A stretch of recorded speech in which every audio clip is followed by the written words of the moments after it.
नमस्कार, आप देख रहे हैं मौसम तक चैनल। मैं हूं देवेंद्र त्रिपाठी। दोस्तों, इस समय उत्तर भारत के भागों से मॉनसून काफ़ी तेज़ी से पीछे लौट रहा है, विड्रॉल कर रहा है, यानी जगह खाली कर रहा है। और अब मॉनसून की जो वापसी की सीमा रेखा है, इस समय पहले उत्तराखंड पर पंतनगर पर थी, अब ये मुक्तेश्वर तक पहुंच गई है और उत्तर प्रदेश में पीलीभीत और उरई तक पहुंच गई है। मध्य प्रदेश में भी अशोकनगर के बाद इंदौर और इधर गुजरात में वडोदरा और पोरबंदर तक पहुंच गई है मॉनसून की वापसी की सीमा। ये वाला जो पोर्शन आप देख रहे हैं जहां पर बिल्कुल बादल नहीं दिखाई दे रहे हैं, इन भागों से मॉनसून वापस लौट चुका है और यानी राजस्थान के बाकी हिस्सों से सभी जगहों से मॉनसून की वापसी हो गई है। इस बीच जो लो प्रेशर सिस्टम यहाँ पर झारखंड और आसपास के भागों पर बना हुआ है, ये लगातार प्रभावशाली है। सिस्टम से छत्तीसगढ़ के ऊपर और तेलंगाना तक एक ट्रफ रेखा है, जिसके प्रभाव से कुछ पूर्वी भारत के भागों में जो भारी बारिश हो रही है और कुछ मध्य भारत के भागों में भी वर्षा देखने को मिल रही है। और एक डब्ल्यू उत्तर भारत की तरफ आ रहा है, लेकिन ज़्यादा प्रभावशाली नहीं है। हालांकि इसके चलते कुछ बादल गिलगित बाल्टिस्तान मुजफ्फराबाद से लेकर जम्मू कश्मीर और लद्दाख के बीच में दिखाई देंगे। और निचले इलाकों में अगर हम देखें तो यहाँ पर भूमध्य रेखा के ऊपर बंगाल की खाड़ी और अरब सागर दोनों जगहों पर सक्रियता बढ़ने के कारण कुछ हलचल साउथ पेनिनसुलर रीजन में बढ़ सकती है, इंक्लूडिंग अंडमान व निकोबार द्वीप समूह, लक्षद्वीप और केरल तथा तमिलनाडु और आसपास के भागों में। तो आइए जानते हैं अगले 24 घंटों में यानी कि 4 अक्टूबर को देश भर में कितना बदल सकता है मौसम का मिजाज।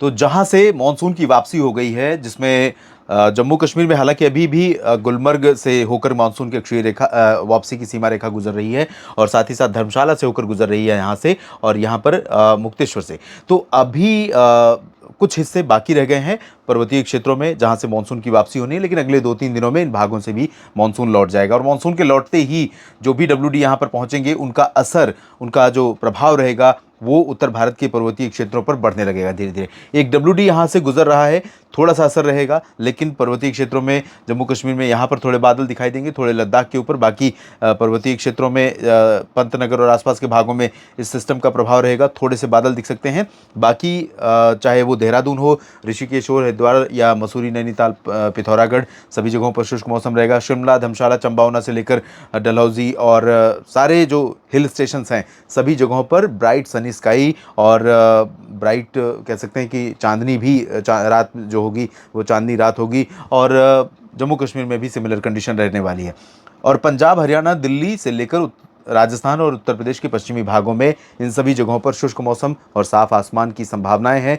रात और सुबह के समय मौसम धीरे धीरे ठंडा होने लगा है और दिन काफ़ी गर्म होने लगा है। वजह यह है कि जैसे ही यहाँ से नमी का प्रभाव घटा है, आसमान पूरी तरह से क्लीन हुआ है। आसमान क्लीन यानी साफ़ सुथरा होने के कारण जो धूप का असर है, सिर्फ और सिर्फ जो ओजोन लेयर फिल्टर कर पा रही है वही फिल्टर हो रहा है। बाकी सीधी धूप की रोशनी ज़मीन पर पहुंच रही है और यहाँ पर लगातार मौसम गर्म हो रहा है। दिन में और सुबह के तापमान में वेरिएशन बढ़ गया है। लगभग अगर हम देखें तो कई जगहों पर 37-38 डिग्री सेल्सियस तापमान यहाँ पर अधिकतम रिकॉर्ड किया जा रहा है। 40-39-40 तक भी पहुँच रहा है राजस्थान के पश्चिमी भागों में और पंजाब, हरियाणा, दिल्ली या वेस्ट उत्तर प्रदेश के कुछ हिस्सों में,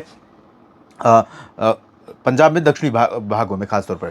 और इसके चलते जो मैक्सिमम टेम्परेचर ज़्यादा हो रहा है, इसके चलते गर्मी हो रही है, लेकिन मिनिमम जो है वो घटते हुए 24 से धीरे धीरे 23 और 22 की तरफ बढ़ रहा है। यानी अब मिनिमम में गिरावट होना स्वाभाविक है, लेकिन मैक्सिमम टेम्परेचर यानी दिन के तापमान में कब राहत मिलेगी ये अभी कहना जल्दबाजी है, क्योंकि आप जानते हैं ग्लोबल वार्मिंग का असर है, जिसकी वजह से हर साल औसत तापमान बढ़ रहा है। सूरज का जो प्रभाव है, सूरज की जो तपिश है, गर्मी है, वो बढ़ रही है। वो अनेक कारणों से कई बार फिल्टर होती है, कभी पोल्यूशन, कभी मॉइस्चर, कभी बादल, कभी बारिश। अदरवाइज लगातार अगर धूप का असर रहेगा तो अक्टूबर ही नहीं बल्कि नवंबर के भी पहले पखवाड़े तक गर्मी का प्रकोप रहेगा इन मैदानी इलाकों में भी, मध्य भारत में भी और साउथ पेनिनसुलर रीजन में भी।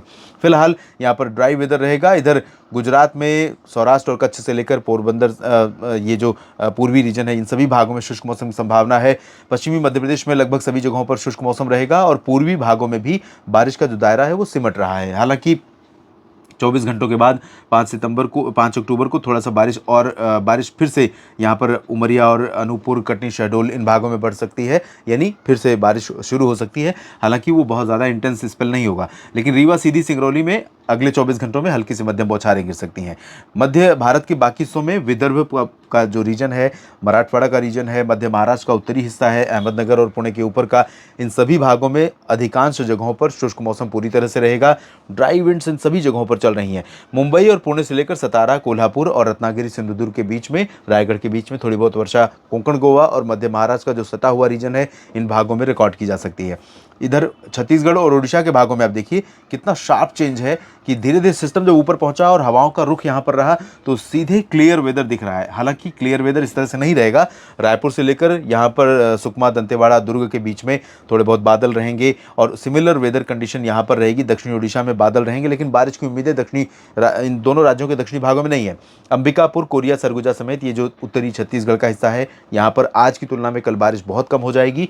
छत्तीसगढ़ के सटे हुए जो ओडिशा के रीजन है और साथ ही साथ उत्तरी रीजन है, राउरकेला, केंदुझार, कटक, पुरी, पारादीप समेत ये वाला जो रीजन है, इन भागों में कई जगहों पर हल्की से मध्यम, कुछ स्थानों पर तेज वर्षा हो सकती है। इसके बाद बात करते हैं पूर्वी भारत के क्षेत्रों की। पूर्वी भारत में पश्चिम बंगाल का गंगेय क्षेत्र, झारखंड का पूरा रीजन और बिहार तथा उप हिमालय, पश्चिम बंगाल, सिक्किम और ये पूर्वोत्तर भारत के तमाम इलाकों में मध्यम से भारी बारिश होने की संभावना है। बिहार में अभी भी कई जिले ऐसे हैं जहां पर लोग सस्टेन्ड स्पेल यानी निरंतर जारी रहने वाली बारिश की प्रतीक्षा में बैठे हुए हैं और कई जगहों से आपके कमेंट देखकर लग रहा है कि अब जाकर के तृप्ति मिली है बिहार में कुछ जिलों में और कुछ झारखंड के जिलों में या पश्चिम बंगाल के भागों में, जहां पर कंटिन्यू 3-4-5 दिन से लगातार ऑन एंड ऑफ बारिश हो रही है। कुछ जगहों पर बहुत भारी बारिश हो रही है। इसके बावजूद लोग परेशान नहीं हो रहे क्योंकि बहुत तरसाया है इस बार मानसून ने। मानसून जब लौट गया या मानसून का सीजन जब खत्म हो गया, अभी यहाँ से नहीं लौटा है मानसून, लेकिन मानसून का सीजन 30 सितंबर के साथ खत्म हो गया है, तो उसके बाद यहाँ पर तेज बारिश हो रही है। तो अगले 24 घंटों में जमशेदपुर, रांची, दुमका, देवघर, डाल्टनगंज, पूर्वी और पश्चिमी सिंहभूम, साथ ही साथ झरिया, धनबाद समेत लातेहार, पलामू, इन सभी जगहों पर व्यापक वर्षा की संभावना है। बिहार में दरभंगा, किशनगंज, पूर्णिया, अररिया, खगड़िया, भागलपुर और गया, बक्सर, कैमूर, इन सभी क्षेत्रों में कई जगहों पर व्यापक वर्षा हो सकती है। पटना, सिवान, गोपालगंज और चंपारण, मधुबनी, शिवहर, सीतामढ़ी, इन भागों में हल्की बारिश होने के आसार दिखाई दे रहे हैं। पूर्वोत्तर भारत में व्यापक वर्षा कई जगहों पर होगी, इंक्लूडिंग अरुणाचल प्रदेश, असम और मेघालय तथा नागालैंड, मणिपुर में। मिजोरम और त्रिपुरा में बारिश की उम्मीदें बहुत ज़्यादा नहीं है। इधर पूर्वी उत्तर प्रदेश का जिक्र रह गया था। पूर्वी उत्तर प्रदेश के भागों में बरेली तक और पीलीभीत तक बादल पहुंचेंगे, शाहजहांपुर तक बादल पहुंचेंगे। वजह यह है कि हवाएं यहां पर फुटहिल्स पर चल रही हैं, लेकिन जो बारिश की उम्मीदें हैं यहां पर अच्छी का मतलब बहुत हैवी तो नहीं, लेकिन 5-10 मिलीमीटर भी बारिश की जो संभावना दिखाई दे रही है वो कौशाम्बी और प्रयागराज से लेकर के प्रतापगढ़, जौनपुर और वाराणसी, मऊ के नीचे के हिस्सों में, भदोही, सोनभद्र, मिर्ज़ापुर और आसपास के भागों में। इसके ऊपर का जो उत्तर प्रदेश का पूर्वी हिस्सा है या लखनऊ, कानपुर और रायबरेली, अमेठी और सुल्तानपुर, अयोध्या, प्रतापगढ़, इन सभी भागों में, बहराइच, गोंडा, बस्ती, अंबेडकर नगर, बलरामपुर, इन सभी भागों में या तो लाइट रेन होगी, अदरवाइज सिर्फ बादल दिखाई देंगे आपको और बारिश की उम्मीद यहाँ पर ज़्यादा नहीं दिख रही है। तो देश में धीरे धीरे मानसून के वापस लौटने के बीच टेम्परेचर में काफ़ी उतार चढ़ाव शुरू हो गए हैं और यहाँ पर बारिश जारी है और साउथ पेनिनसुलर रीजन में अब मानसून के दूसरे कह सकते हैं कि मिनी मानसून का इंतजार अब रहेगा और उत्तर भारत में WD का, जिसके चलते बारिश का प्रभाव देखने को मिलेगा। बाकी मौसमी परिवर्तनों के लिए आपको अपडेट करता रहूँगा, बस मेरे साथ लगातार जुड़े रहिएगा इस प्लेटफॉर्म पर और साथ ही साथ न्यूज़ मीडिया मंच पर। ये जानकारियाँ आपको कैसी लगती हैं कमेंट बॉक्स में ज़रूर बताइए। अगर आपको ठीक लगे तो लाइक और शेयर करना ना भूलें और चैनल को सब्सक्राइब नहीं किया है तो सबसे पहले कर लीजिए। धन्यवाद।